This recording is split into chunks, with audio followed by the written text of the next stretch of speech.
Nós já afirmamos que a morte de Jesus expressa, por um lado, a ira de Deus contra o pecado, a ponto de ele ter punido o pecado sobre o seu próprio filho, mas também expressa o amor de Deus pelo mundo, a ponto de ele ter dado o seu filho para morrer em lugar de pecadores.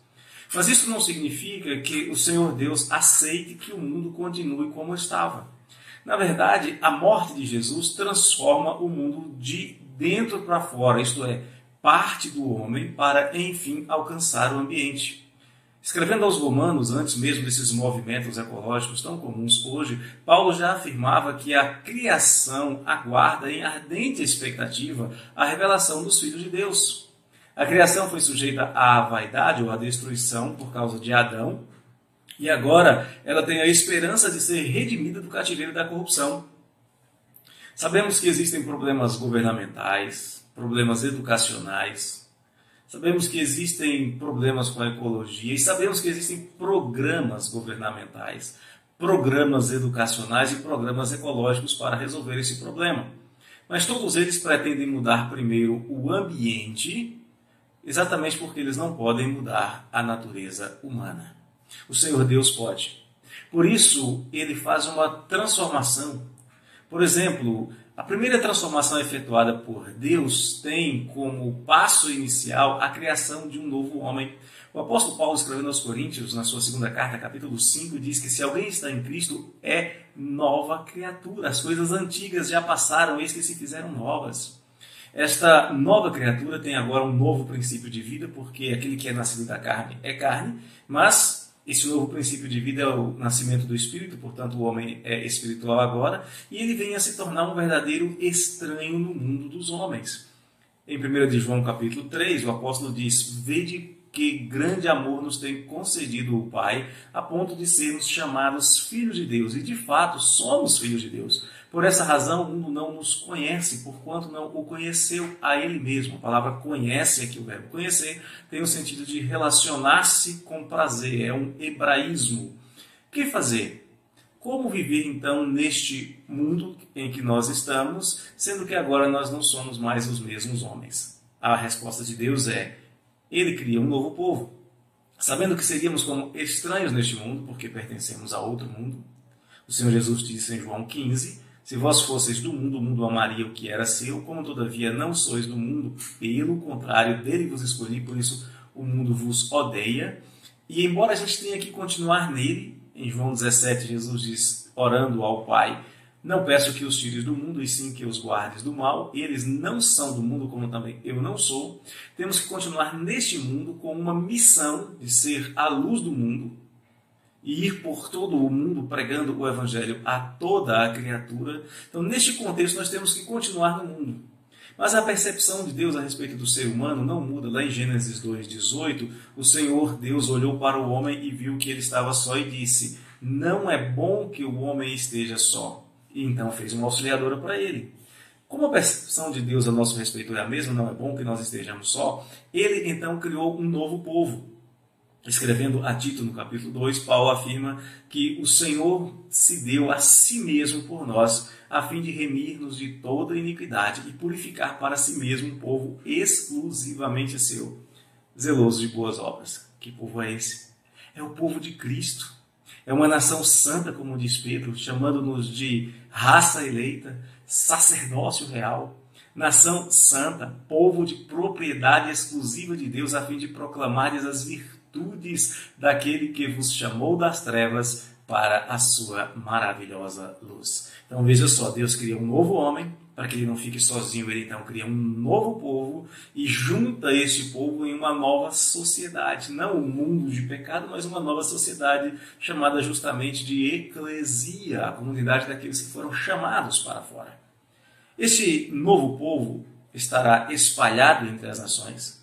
Foi esta a ordem do Senhor em Mateus 16,15, ide por todo mundo e pregai o Evangelho a toda criatura. Então, espalhado por todas as nações, eles iriam mostrar o plano redentor de Deus, alcançar os filhos de Deus ainda desconhecidos, ainda espalhados entre as nações antes que viessem a crer, até que viesse o dia da grande reunião. Em Apocalipse 7:9, a palavra diz que depois dessas coisas vi e eis grande multidão que ninguém podia enumerar, de todas as nações, tribos, povos e línguas, em pé diante do trono e diante do Cordeiro, vestidos de vestiduras brancas com palmas nas mãos. A multidão dos que foram alcançados enquanto a igreja ia pelo mundo anunciando a salvação. Neste afã, espalhados entre as nações, não podendo formar uma nação como nós conhecemos, com território definido, né, Crentolândia, enfim, Deus ordena que seus filhos se reúnam em embaixadas. Hebreus 10:25. E essas embaixadas são embaixadas de um ministério que não existe nas nações do mundo.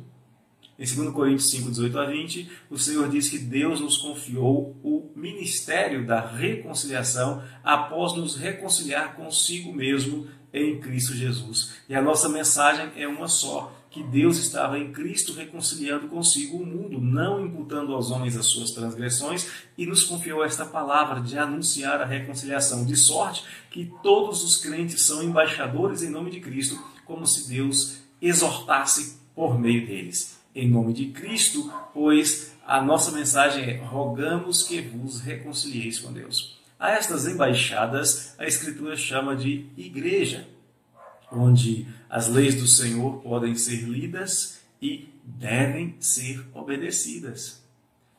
Um novo homem, um novo povo, uma nova sociedade, mas ele faz mais. Ele faz uma nova família. O relacionamento desses que agora formam este novo povo, esta nova sociedade, não é como de um clube onde as pessoas se associam e deles se afastam ou podem ser afastadas. Nesta nova sociedade, o relacionamento entre os membros é de família. 1 Coríntios 16, Paulo diz: todos os irmãos vos saúdam, saudai-vos uns aos outros. Ou seja, nessa nova família todos são irmãos. É claro que, embora tentem e deixem de considerar-se irmãos, ninguém deixa de ser, na verdade, ao irmão. Ao nascer de novo, ao nascer pelo Espírito, nós nos tornamos irmãos dos que também nasceram do Espírito. Somos também filhos de Deus como eles são, porque creem no nome do Senhor Jesus. E como Deus não muda, aqueles a quem Ele torna seus filhos jamais deixarão de ser seus filhos. Mesmo que por circunstâncias da vida, alguns venham a desejar deixar de ser. Em 2 Timóteo 2, Paulo diz: se somos infiéis, Ele permanece fiel, pois de modo nenhum pode negar-se a si mesmo. Quando alguém se torna filho de Deus, membro de uma nova família, membro da família de Deus, esse novo membro precisa, como qualquer criança, precisam ser alimentado primeiro com leite. 1 de Pedro 2, Pedro diz: desejai ardentemente, como crianças recém-nascidas, desejai o genuíno leite espiritual, para que por ele vos seja dado crescimento para a salvação, até que com o tempo venha a amadurecer e, alcançando a maturidade, possam então alimentar-se com alimento sólido, porque alimento sólido é para adultos, para aqueles que pela prática têm as suas faculdades exercitadas para discernir não somente o bem, mas também o mal e evitá-lo. Este alimento só pode ser conseguido em um lugar. Não adianta ir na quitanda, não adianta ir na padaria, não adianta ir no supermercado, não adianta. Só pode ser encontrado, só pode ser conseguido em um lugar: a igreja de Deus. Vejam quantas coisas maravilhosas Deus faz para este novo homem. Primeiro, Deus o transforma. Depois, Deus faz dele parte de um novo povo, de uma nova sociedade, a igreja, e de uma nova família, a família dos filhos de Deus. Este é o resultado da obra do Filho de Deus, nos transformando de inimigos, de filhos da ira, dispersos sem Deus no mundo, em seus filhos amados reunidos numa família, a família da fé. Deus abençoe. Um abraço e até breve, do coração do pastor.